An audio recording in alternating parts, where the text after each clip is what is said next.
Alhamdulillahi Rabbil Alamin. Wassalatu wassalamu ala asrofil anbiya'i wal mursalin wa ala alihi wa sahbihi ajmain. Amma ba'd.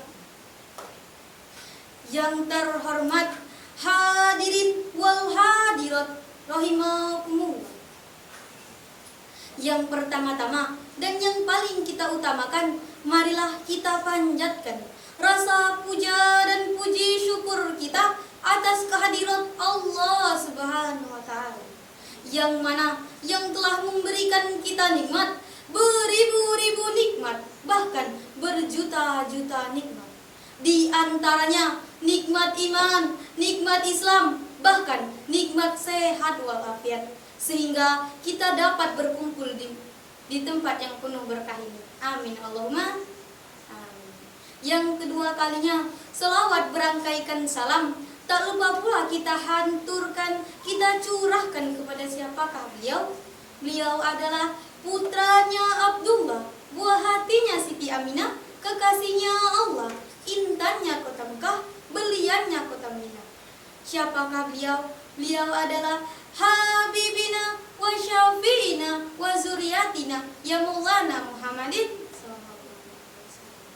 Yang ketiga kalinya, tak lupa pula saya berterima kasih kepada saudara moderator, dan tak lupa pula saya berterima kasih kepada Umi Haja Cakaria SAG sebagai pemimpin pondok pesantren An-Najah Sengeti dan pembina saya, sehingga saya dapat bertausiah.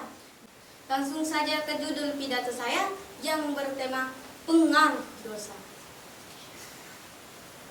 Hadirin wal hadirat rahimakumullah.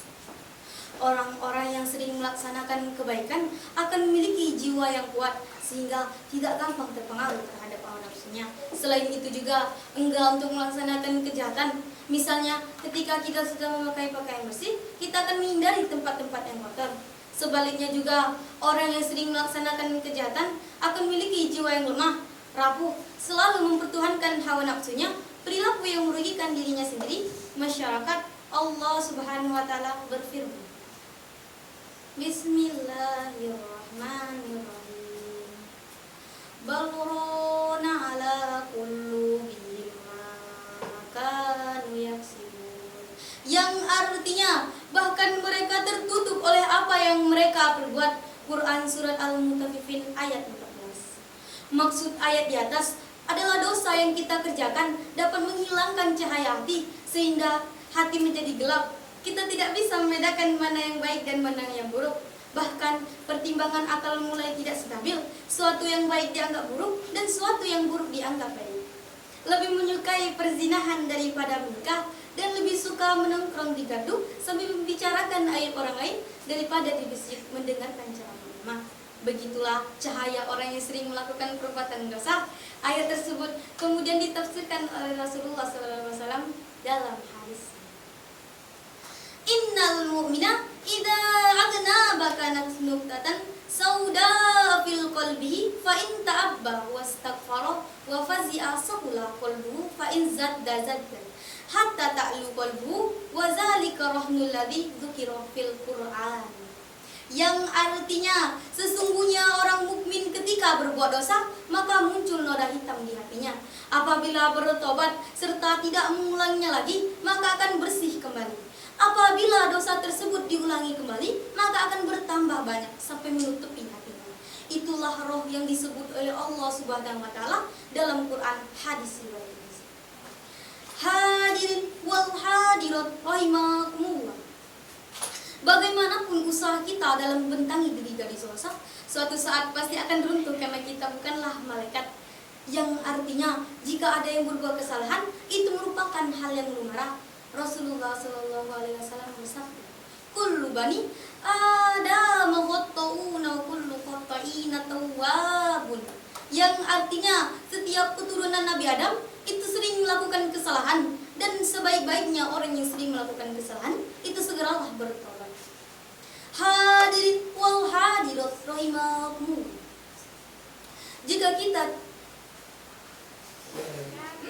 kita berbuat kesalahan tapi kita tidak mau mengakuinya, itu berarti kita berbuat dosa 2 kali. Sebagaimana umat Islam dilarang mempertahankan kesalahan karena itu adalah perbuatan syaitan. Janganlah kita marah, kalau bisa kita berterima kasih. Allah sangat menyukai orang-orang yang berbuat salah dan menyadari kesalahannya. Sebagai firman, Bismillahirrahmanirrahim. Wallahu yuhibbul muhsinin. Walladzina idza fa'alu fahisatan aw zalamu anfusahum zakarullaha fastaghfaru lidzunubihim. Yang artinya Allah sangat menyukai orang-orang yang berbuat baik, yaitu orang-orang yang ketika berbuat kesalahan atau aniaya terhadap dirinya sendiri dan mengingat Allah dan menyadari atas dosa-dosanya. Hadirin wal hadirat rahimakumullah. Agar kita tidak termasuk golongan orang yang sombong, marilah kita terima segalanya. Janganlah kita pilih-pilih. Kalau bisa, semua kesalahan harus kita buang jauh-jauh. Jangan sampai kita mempertahankan kesalahan karena vaniti golongan dan kepentingan duniawi. Semoga kita dijauhkan oleh Allah Subhanahu wa taala dari sifat-sifat tersebut. Amin. Hanya itu yang dapat saya sampaikan. Kurang dan lebihnya saya mohon maaf. Wabillahi taufiq wal hidayah. Wassalamualaikum warahmatullahi wabarakatuh.